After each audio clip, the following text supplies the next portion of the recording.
তরকারিটা কি দারুণ হয়েছে, একদম সর পড়ে গেছে। এইভাবে কচু দিয়ে আর সিলভার কাপ মাছ দিয়ে রান্না করলে একবার খেলে মন জুড়িয়েই যাবে। কি দারুণ হয়েছে দেখুন। নমস্কার বন্ধুরা, চলে এসেছি পারুল কিচেন উইথ ভিলেজ ফুডে। প্রতিদিনের মতন আজও একটা দারুণ রেসিপি নিয়ে আপনাদের সামনে শেয়ার করছি। আজকের রেসিপিটা আপনারা প্রথম থেকে শেষ পর্যন্ত দেখবেন, স্কিপ না করে। আশা করছি ভালো লাগবে দেখতে। আজ একটা বড় মাছ নিয়ে এসেছি, আর এই দেখুন মাছটা কত বড় দেখুন। এই মাছটা সিলভার কাপ মাছ হয়। এই মাছ দিয়ে আজ কচুরমুখী দিয়ে আর আলু দিয়ে ঝোল বানাবো। কি দারুণ যে খেতে লাগবে, আপনারা একবার না খেলে বুঝতে পারবেন না, এতটা দারুণ হয় এই মাছ দিয়ে আর কচুরমুখী দিয়ে রান্না করলে খেতে বেশ দারুণ লাগবে। যে সকল বন্ধুরা এখনো পর্যন্ত আমার চ্যানেলে নতুন, প্লিজ চ্যানেলটিকে সাবস্ক্রাইব আর লাইক করে আমার পাশে থাকবেন। তাহলে আজ আমি রান্না করব, রান্নাটা আপনারা প্রথম থেকে শেষ পর্যন্ত দেখবেন, আশা করছি ভালো লাগবে। মাছটা এখন আমি কেটে নেব। এত বড় মাছ তো কাটতে একটু অসুবিধা হবে, একটু ছাই লাগিয়ে নেব।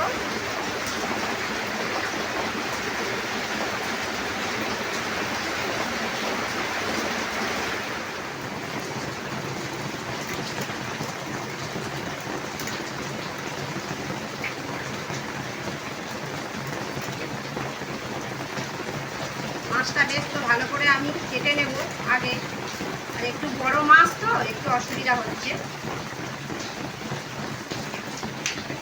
এইভাবে ধরে আঁশটা বেশ ভালো করে ছাড়িয়ে নেব।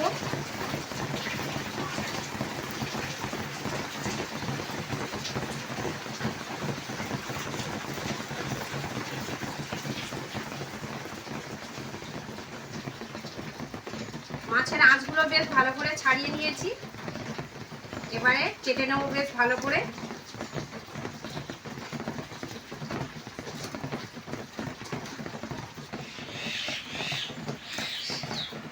মাথাটা এইভাবে ভেঙে নেব।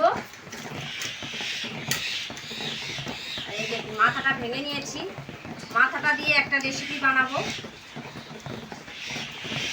এখন পেটি বের করে নেব মাছটা।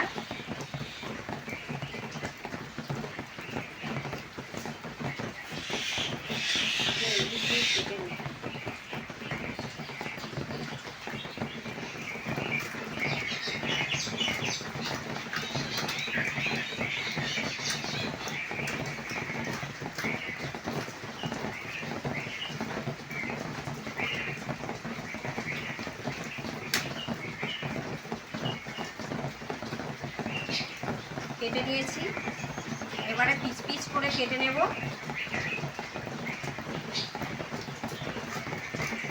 এই যে কি দারুণ পিস পিস করে কেটে নেব এইভাবে।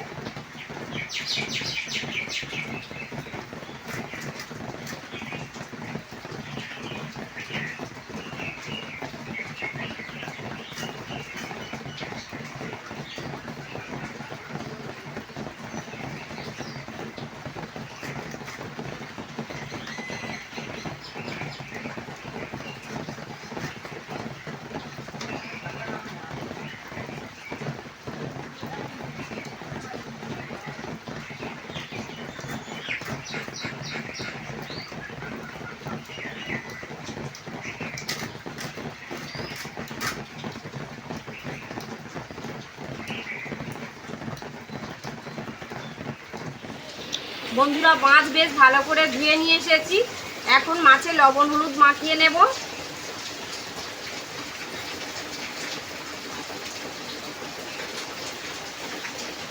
লবণ দিয়ে দেব,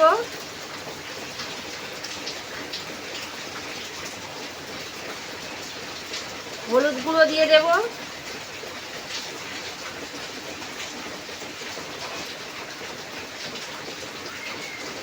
লঙ্কার গুঁড়ো দিয়ে দেব, দিয়ে বেশ ভালো করে মাখিয়ে নেব।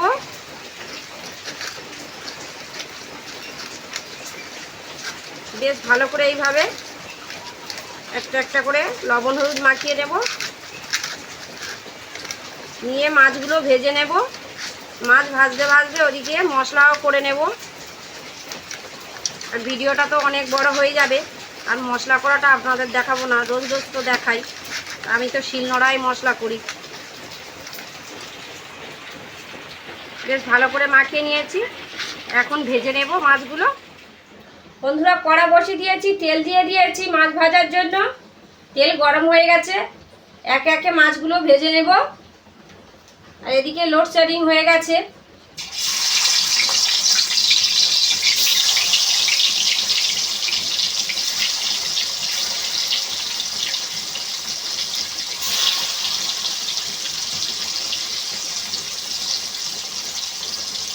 সব মাছগুলো ভেজে নেব। মাছ ভাজা বসিয়ে দিয়ে এদিকে মশলাটাও করে নেব। একে একে মাছ তো প্রায় সব ভেজে নিয়েছি। মাছ ভাজা হয়ে গেছে, তুলে নেব।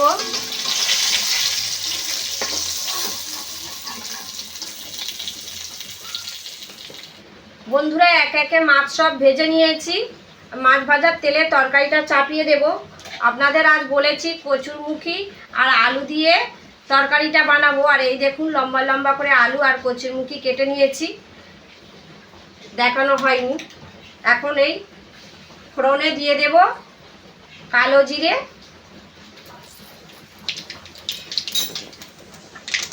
আর দুটো তেজপাতা।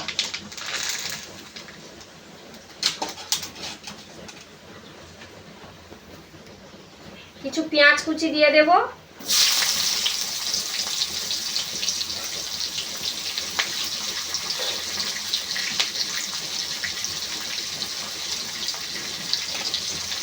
টমেটো কুচি দিয়ে দেব। কয়েকটা কাঁচা লঙ্কা চিড়ে রেখেছিলাম, দিয়ে দেব। দিয়ে বেশ ভালো করে নেড়ে চেড়ে দেবো একটু।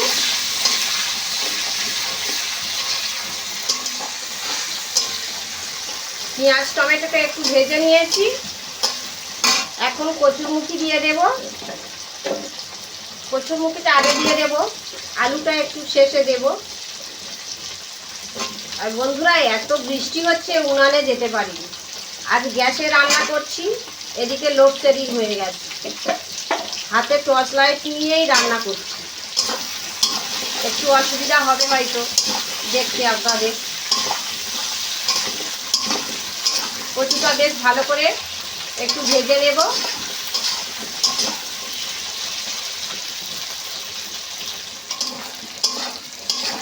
কচুরমুখীটা একটু বেশ ভালো করে ভেজে নিয়েছি। কেটে রাখা আলুগুলো দিয়ে দেব।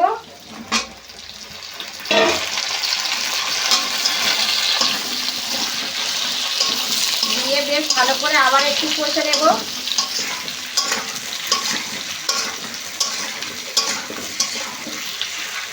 মশলাটা বেশ ভালো করে আগে একটু দিয়ে একটু নেড়ে চেড়ে নিয়ে কচুরমুখী দিয়েছি, তো কচুরমুখীটা বেশ ভালো করে কষিয়ে নিয়ে আলু দিয়েছি। তার কারণ কচুরমুখীটা একটু আগে থেকে আলাদাভাবে কষে নিলে খেতে বেশ ভালো লাগে। 1 চামচ আদা বাটা দিয়ে দেব। দিয়ে আবার বেশ ভালো করে কষে নেব।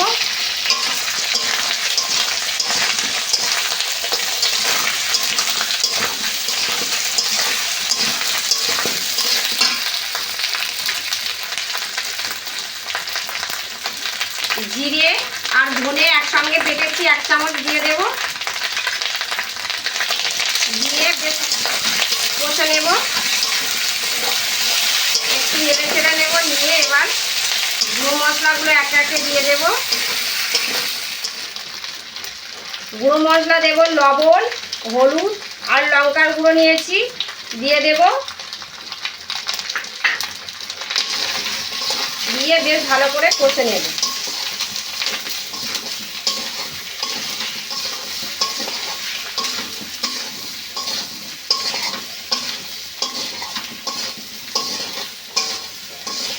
মশলাগুলো দিয়ে বেশ ভালো করে কষে নিয়ে জল দিয়ে দেব।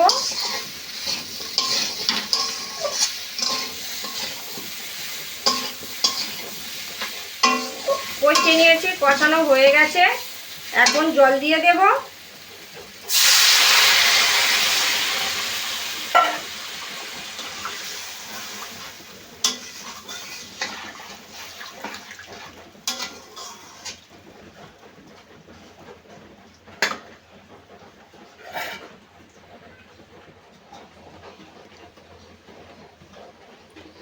জল দিয়ে দিয়েছি। এখন একটু ঢাকা চাপা দিয়ে রেখে দেব 10 মিনিট মতন। সিদ্ধ হয়ে গেলে তারপর খুলে দেখব। বন্ধুরা, ঢাকা চাপাটা খুলে নিয়েছি। দেখছি আলু সিদ্ধ হয়ে গেছে, কচুও সিদ্ধ হয়ে গেছে বেশ ভালো করে। এখন ভেজে রাখা মাছগুলো একে একে দিয়ে দেব।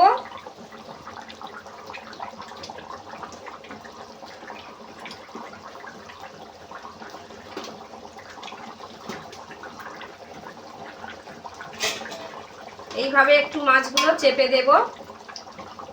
আর কচু রান্না করলে একটু পাতলা ঝোল রাখতে হয়, তার কারণ পরে ঝোলটা একদম বসে যায় না হলে। আর একটু ধনেপাতা কুচে রেখেছিলাম উপর দিয়ে দেব। নামিয়ে নেব, একটুখানি ফুটে উঠলেই নামিয়ে নেব। বন্ধুরা, আমার কচুর তরকারি হয়ে গেছে, নামিয়ে নিয়েছি। আর কি দারুণ হয়েছে দেখুন তরকারিটা দেখতে। এইভাবে আপনারা বাড়িতে একবার বানিয়ে খেয়ে দেখবেন। আর আমি রান্না করেছি আজ, রান্নাটা কেমন হয়েছে আপনারা কমেন্ট করে অবশ্যই আমাকে জানাবেন।